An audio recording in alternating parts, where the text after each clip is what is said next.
taat pada suami ketika diajak ke ranjang. Banyak strategi zaman sekarang wanita-wanita untuk menolak itu. Dia pakai minyak-minyak yang baunya ndak enak, pura-pura ndak enak badan, tempel koyo sana, tempel koyo sini. Untuk agar suaminya ndak deket-deket sama dia. Dia yang rugi, wallahi dia yang rugi. Besok suaminya lirik tetangganya ada janda, antum yang bingung. Jadi banyak masalah ini di rumah karena suaminya tidak merasa puas, tidak merasa apa yang dia mau sama istrinya dikasih. Betapa sulit istrinya untuk memberi kenikmatan kepada suaminya. Akhirnya dia berpikir yang aneh-aneh. Yang bertakwa kepada Allah, dia mungkin nikah lagi. Itu mimpi buruk seorang wanita, suaminya nikah lagi. Kalau suaminya zina, tidak terbesit di kepala dia itu sebagai mimpi buruk. Padahal itu lebih dahsyat daripada suaminya nikah lagi. Terkadang, ya suaminya merasa kurang, istrinya tidak bisa kasih. Tidak kuat, istrinya tidak acuh. Ya, acuh tak acuh. Ya sudah, yang penting saya sudah gini, yang penting saya sudah gitu. Ya apa katanya suaminya. Akhirnya suaminya nikah lagi. Terus suaminya yang disalahin. Jadi ini perlu hati-hati para ibu-ibu. Urusan ranjang nomor 1. Ini termasuk inti dari pernikahan. Katanya para ulama saat mendefinisikan arti nikah, akdun nikah, apa artinya? Banyak sekali para ulama mengartikan akdun nikah itu akdul istimta, akad saling menikmati antara laki-laki dan wanita. Rasulullah SAW bersabda masalah ranjang ini para ikhwah sekalian, idza da'a ar-rajulu imra'atahu ila firashihi fa'abat an taji'a la'anatha al-malaikatu hatta tusbih. Jika seorang pria ngajak istrinya ke ranjang, lantas si istri enggan memenuhinya, maka malaikat akan melaknatnya hingga waktu subuh. Dilaknat sama malaikat. Sama para penghuni langit dilaknat. Malaikat jumlahnya ada berapa? Wallahu a'lam.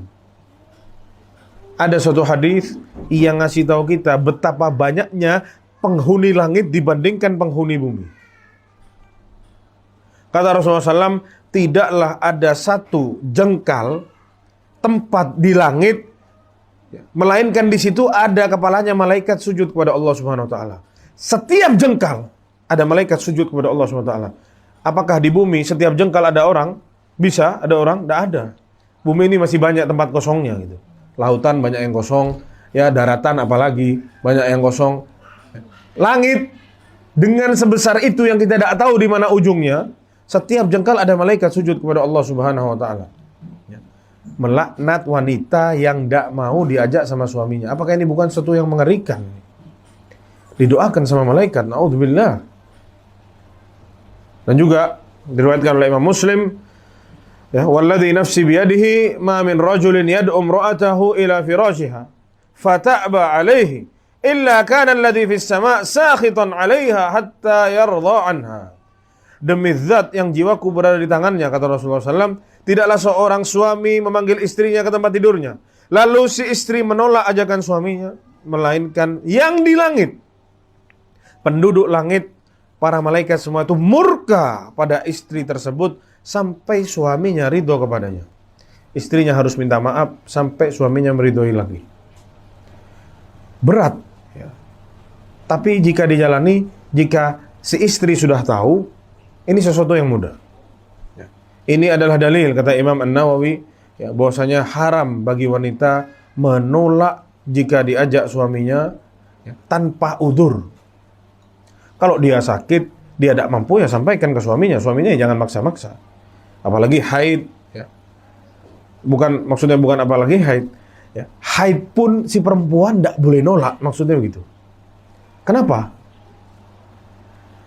Kata Rasulullah SAW, isna'u kulla syai'in illa nikah. Bagi wanita yang haid, buatlah semuanya silahkan kecuali tidak boleh di kemaluannya. Karena meskipun wanita itu haid, suaminya masih bisa menikmati. Meskipun haid, tidak boleh nolak istrinya. Ya, apalagi tidak haid. Namun jika ada halangan yang lain, sakit atau kecapean yang sangat misalkan, ya maka itu termasuk uzur dan suami harus memaklumi itu.